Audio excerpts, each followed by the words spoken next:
welcome to Polished with Ray. I'm Rachel, and today I am going to be sharing with you a brand new collection from Bee's Knees Lacquer. This collection is called the Foxglove King, and it includes 12 polishes and a variety of beautiful finishes. It is an officially licensed collaboration, which I love that Bee's Knees Lacquer is doing that now. It's just like so cool. But it's an officially licensed collaboration with Hannah Witten, the author. So you'll notice the bottles for these are extra special. They have a really beautiful design. I love it. Like, I'm just all about the little touches that make things feel extra special. They're so fun. These are gonna launch on July 18th at 7 p.m. Eastern time on the Bee's Knees Lacquer site. So I will link that as well as Bee's Knees Lacquer social media down in the description box so you can shop and check out other swatches. In addition to the Foxglove King release, there will also be some Overpours available from the Reverse Book Tropes collection. All right, we have some beautiful polishes to look at today, so let's go ahead and get into the swatches.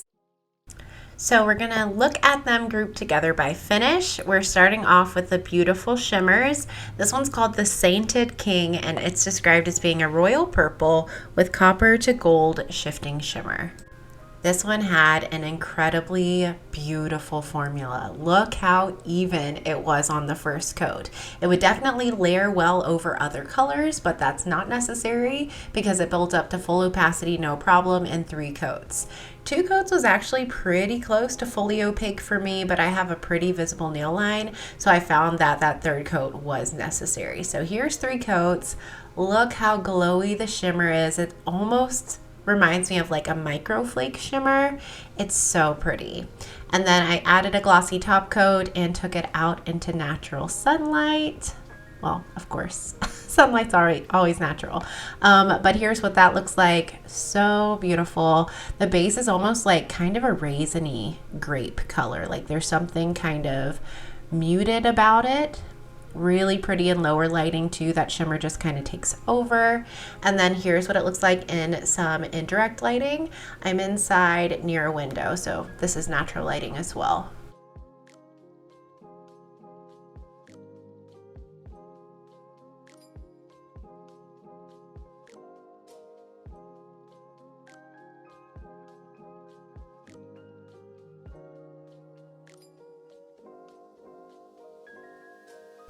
Next up we have Deciding It's Worth It. This one's described as being a deep berry with soft purple shimmer. Okay, what is this formula? Can Bee's Knees please release a whole collection of these super opaque, incredibly glowy shimmers? You all. It was wonderful. Fully opaque in 2 coats, and the shimmer was still really loud and intense and vibrant. It popped beautifully against that deeper berry base. So here's what it looks like in some sunlight. It almost gave off like a multi-chrome feel, shifting from like a purpley red, and then the pops of shimmer shifting from red to purple to magenta-y pink. I just loved how this looked. The shimmer is really fine particle, so it just like flows seamlessly into the base. And then here is what it looks like in indirect lighting. This is one I'm going to, after recording this, it's going over to my fall rack because I want to wear it again this year. Like as a full manicure, it is stunning.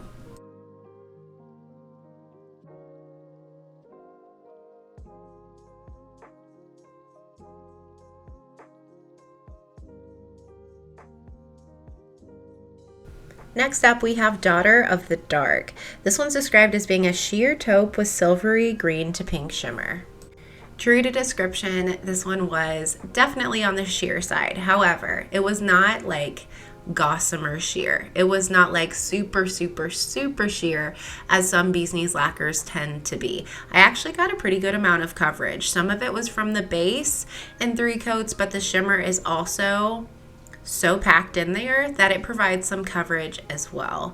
And the base color is like kind of an office appropriate, your nails but better kind of shade, so the shimmer does most of the talking. It is pretty in 3 coats here with a glossy top coat, but like it stuns in indirect lighting. When I got this one in the shade, I was like, oh wow, like look at that. I was not expecting all of those colors to pop against that neutral base. And then here's what it looks like in indirect lighting. This one actually, it's not my kind of color, but it really, really surprised me.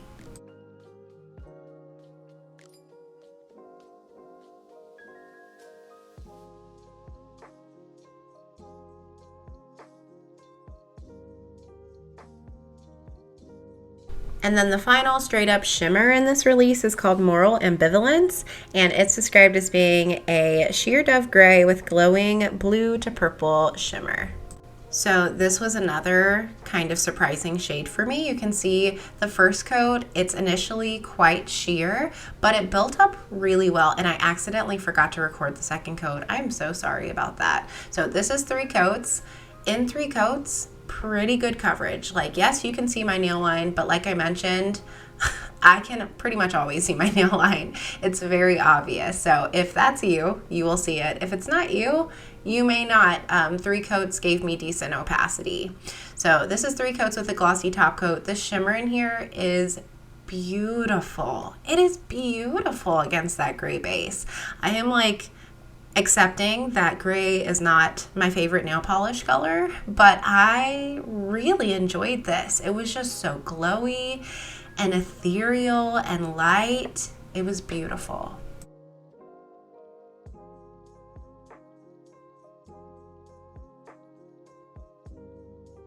Next up, we have some reflective glitter polishes. This first one is called Spiridome, and it's described as being a bright sunny yellow with gold shimmer and a scattering of silver light reflective glitter. The maker notes that this is the lemoniest lemon sibling she could possibly make.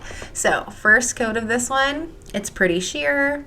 I was like, oh, this is not a polish for me. But then I built it up in 3 coats and I gasped. Look at this. It's so lit from within. It's so glowy. Oh, I really love the gold shimmer in here. It is so vibrant and it just glows in that yellow base.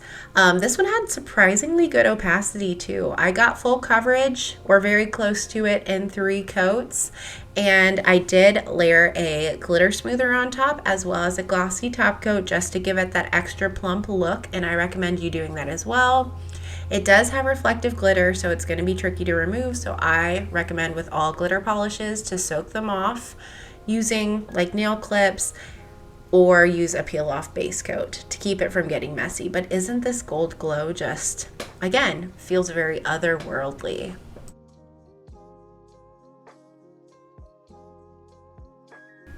And next we have Adaptable. This one's described as being a rich green glitter bomb with green light reflective glitter. The maker notes that it will have a thicker formula, however, it was not very thick. I mean, it was about standard. If you've used reflective glitter polishes before, it was as thick as those tend to be. You can see it had great, smooth, even coverage. Look at that. No patchiness. So pretty, which means it would layer really well if you like to do that. I certainly do, but you don't have to, because in 3 coats I did get full opacity with this one. I adored it. I thought the green and green was so fun, and I can see so many uses for this polish. I'd wear it for Christmas, St. Patrick's Day, anytime I feel like Emerald Manis, May. It's beautiful. The base almost has like kind of a teal lean to it, but I found it completely stunning. I really enjoyed this. Again, I did add a glitter smoother underneath my glossy top coat just to give it that beautiful plump look, and it was so worth the extra coat because look at that shine. Oh, I could wear this forever.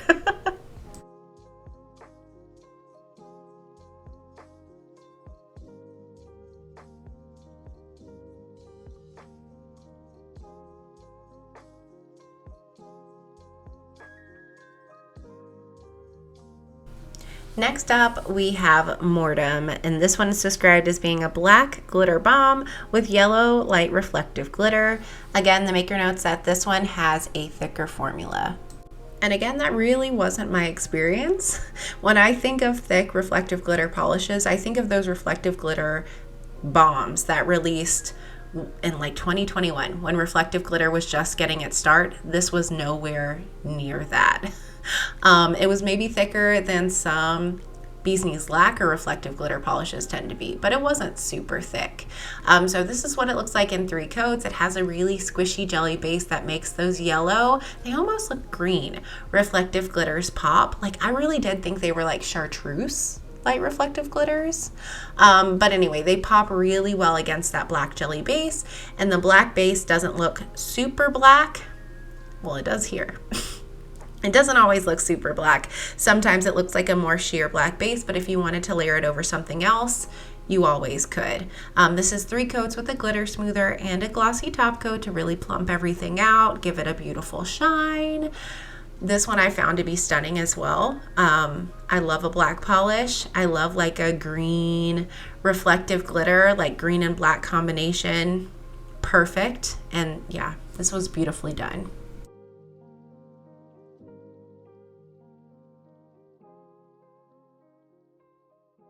Next up, we have It Happens. This one's described as being a grass green with minty magnetic shimmer. So if you're a fan of Blade of the Frontier, Give Me My Agony, I'm pretty sure this is the same magnetic pigment that's in those. It looks like kind of pearly on application, but then when you hit it with the magnet, it is so magical. So 2 coats will give you full opacity with this if you velvetize. If you choose to leave it unmagnetized, but I tried using a ring magnet because I've been binging a lot of Polished Mage lately. And I did have a little bit of like, I could see my nail showing through on the second coat. So I'd recommend 2 normal coats for this one, and then use your bar magnet or your ring magnet on the 3rd coat. And that should give you full opacity. If you want to use a horseshoe magnet, you can get away with 2 coats. That technique provides some additional coverage, and I find that only 2 coats of those are necessary. So middle and ring finger are with a 30-pound horseshoe magnet, pointer and pinky are with a bar magnet showing the cat eye effect, and thumb is unmagnetized. This was really, really pretty. I loved like the coolness of the base. It kind of gave like a somber green, like earthy feel to it. You're doing this an absolute disservice if you leave it unmagnetized, but I thought I would show you what it looks like just in case you're interested. And then here is what it looks like in some indirect natural lighting inside.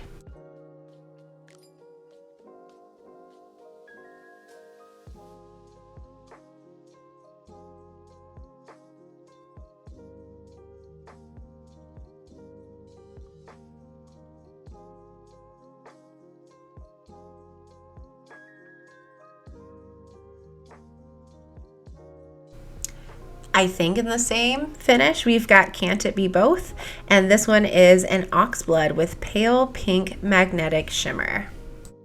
I'm reading the descriptions for the first time, and I'm very surprised to see that this has an Oxblood base. I felt like it had like kind of a rosy taupe base, like it was kind of like a brownie pink colored base, and then the shimmer, it's honestly so bright and blinding, I couldn't tell what color it was, if it was silver, if it was pink, but now that I see the description, I can definitely see the pink. And I see a little bit of the oxblood in there, but it read a little bit brown against my skin tone. So here is 3 coats on all nails except for my thumb and my middle and ring finger. I left it 2 coats for the velvet effect, 2 coats for unmagnetized, but went up to 3 coats for my pointer and pinky because that bar magnet reveals your nail line a little bit more. And then here's what it looks like in indirect lighting inside.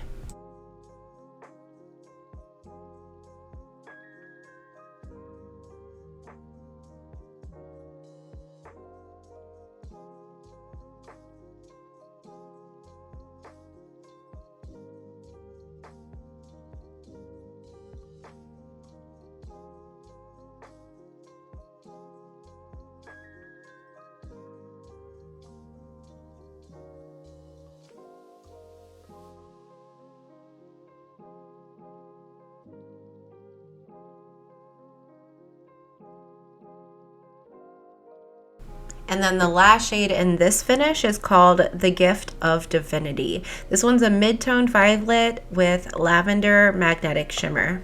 And the maker notes that this may stain. I didn't experience any staining, but I also kept this on for about 30 minutes. So if your nails tend to stain, I would recommend wearing a base coat, maybe doubling up on base coat for this shade. So, beautiful formula. It felt a little bit lighter and less pearlescent than the previous two we looked at when it was applied on its own. Again, I think if you used a horseshoe magnet or left it unmagnetized, 2 coats would have you covered. But I did apply 3 coats to use the ring magnet, and I was happy I did. Look how rich and beautiful and cool toned that magnetic, like that purple base is. Ooh, ooh. Of the 3 magnetics in this finish, this one was easily my favorite. So here are 2 coats on my middle and ring finger and thumb, and then 3 coats on my pointer and pinky of Gift of Divinity. Whew. I love seeing that flash. Just anytime we have like a darker base and then a lighter magnetic pigment like this, seeing that shift on my nails that are velvetized wows me every time. It's so blinding. And then here is what it looks like in indirect light.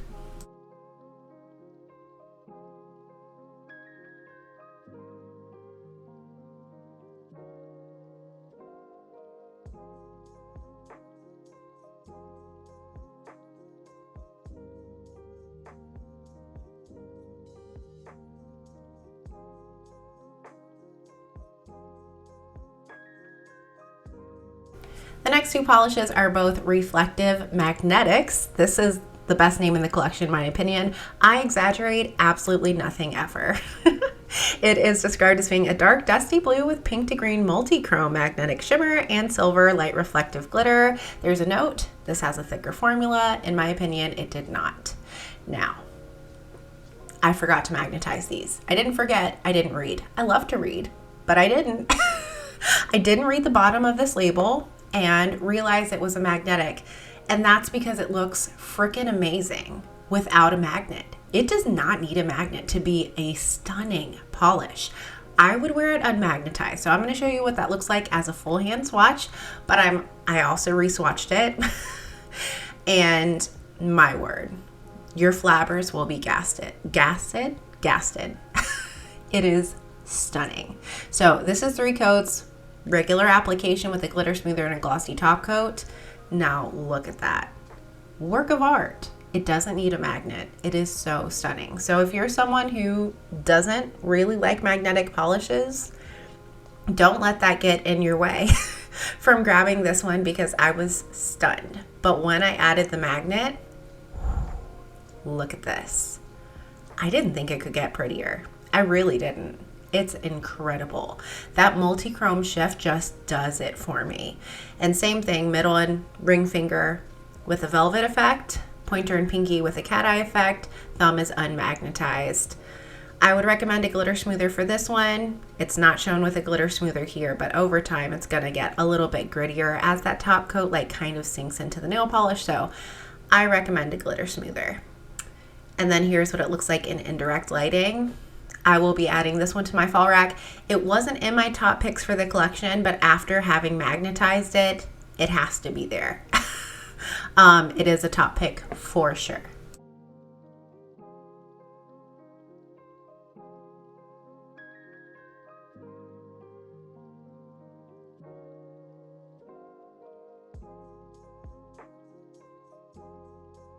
And then the final polish in this collection, the one that I'm wearing on my nails right this moment, is called You Are a Wonder.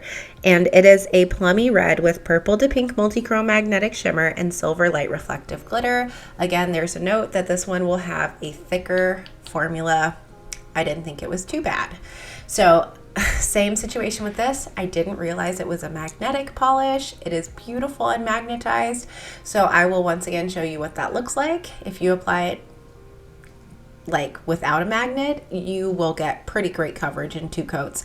I would leave it at 2 coats, but I did add a third, and I do feel like it's lightened the base color a little bit.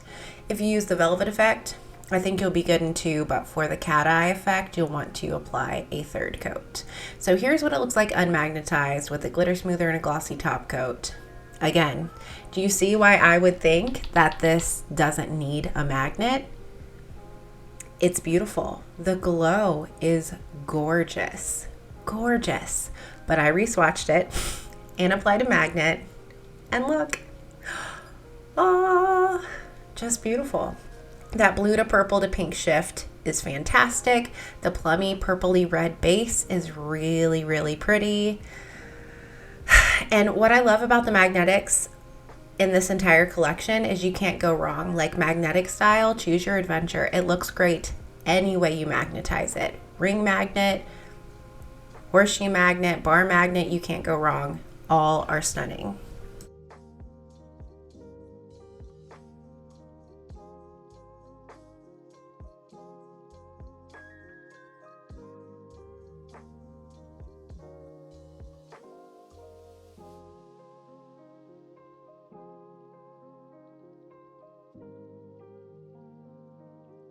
All right, so that was Bee's Lacquer's new Foxglove King collection. Let me know down in the comments all of your thoughts. As a seasonal polish wearer, these are not ticking that box, but like, oh my gosh, I am so excited. I'm so excited to wear these once the weather starts cooling off. I gasped when I unboxed these, and there are magnetics. I don't always love magnetics. I like them, but I don't always love them. There's a lot of reflective glitter. I don't always love that either. I feel like I'm being a little negative, but there's a positive spin. Even though I don't love those things, I love this collection. All the polishes are just really beautifully done, like really wonderful formulas and fun to apply and just beautiful on the nails. I love seeing Bee's Lacquer continue to expand that finish of magnetics because I feel like it's truly adding something different to the indie space. That magnetic pigment, I don't know what it's made out of. Magic, I guess. It's just so shiny and reflective. And the reflective glitters make me wonder why I don't love that finish more, because they're smooth, they're jelly, they build up really well, and the sparkle is fabulous. And then I loved seeing some more opaque shifty shades in this collection too. So I thought all around, like, Bee's Lacquer knocked it out with this one. I really, really enjoyed this release. That being said, I had no problem at all picking favorites because the ones that I loved with my whole heart. The first one was this beautiful green Adaptable. Oh my goodness. This was the first one I put on my nails because I just couldn't wait. It is magical. And maybe if you already have like a green reflective glitter, maybe it doesn't feel super special to you, but I've had them before and none of them have hit home for me like this one. Like I think they've come into my collection and then I've destashed them. This one had a truly beautiful formula, super squishy jelly base. The reflective glitter just sparkled and it just stole the show. Like I could see it in indirect lighting. I could see it, of course, in the sunlight. This is a beautiful polish. If you like reflective glitter or green and you don't have something similar to this, you will not regret getting this one. And then my other favorite was deciding it's worth it. I love summer. You know I love summer if you've seen my videos before. Like I'm all about the brides. I'm all about the fun neons. This polish, putting it on my nails made me wish for fall. It's just gorgeous. I loved seeing the shift from like the purple to the pink. The base color is so broody and vampy. Oof, it made me want to get out all my sweaters. So again, let me know down in the comments what you thought of this collection. Are you going to be grabbing any of these? Hopefully you enjoyed this video and found it helpful. If you did, don't forget to give it a thumbs up and subscribe, and I'll see you next time. Bye!